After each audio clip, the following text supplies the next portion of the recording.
Aujourd'hui, les vétérinaires ont plus que tendance à se regrouper pour travailler ensemble et c'est formidable.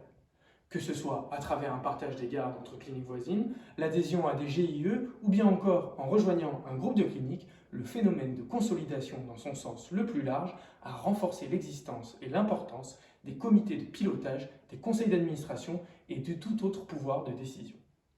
En passant de petits chefs d'entreprise à véritables entrepreneurs, les vétérinaires ont de plus en plus de poids sur les épaules, ressources humaines plus nombreuses, nécessité de résultats financiers, augmentation de la quantité de travail et de la pression psychologique.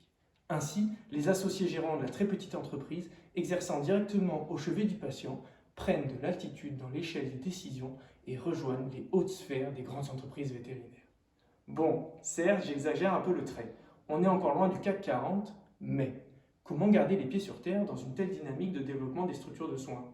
Comment rester cohérent avec la réalité du métier quand on prend de plus en plus de recul? Ce sont des pièges dans lesquels il ne faut pas tomber lorsque l'on veut proposer un nouveau service au sein de sa ou ces structures vétérinaires. Quelles sont les attentes réelles de mes clients? Quels sont les freins et motivations de mon équipe soignante concernant ce projet?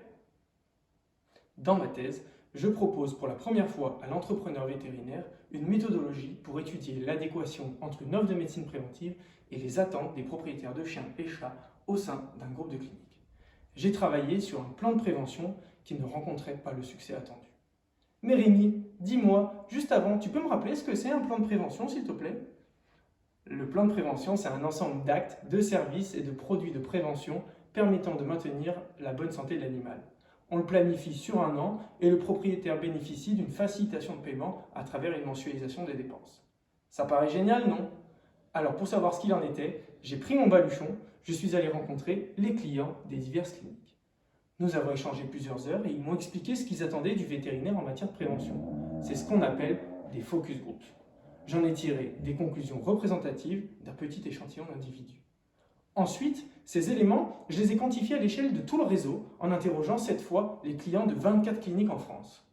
Après des heures de traitement statistique, la conclusion est indiscutable. L'offre proposée est trop pointue. Elle a été conçue par le prisme des soignants et permet une superbe médecine préventive de pointe pour nos compagnons, mais elle n'est pas en phase avec les attentes des propriétaires. Alors, j'ai redesigné l'offre en la simplifiant, en la rendant plus pertinente aux yeux des propriétaires d'animaux, c'est-à-dire en suivant les informations qu'ils avaient pu me donner en cochant les cases de mes questionnaires. Mais comme entreprendre, c'est aussi apprendre de ses erreurs, j'ai également proposé dans ma thèse un processus de lancement prudent, étape par étape, du nouveau service et avec un monitorage rapproché des indicateurs de performance économique, humain et logistique.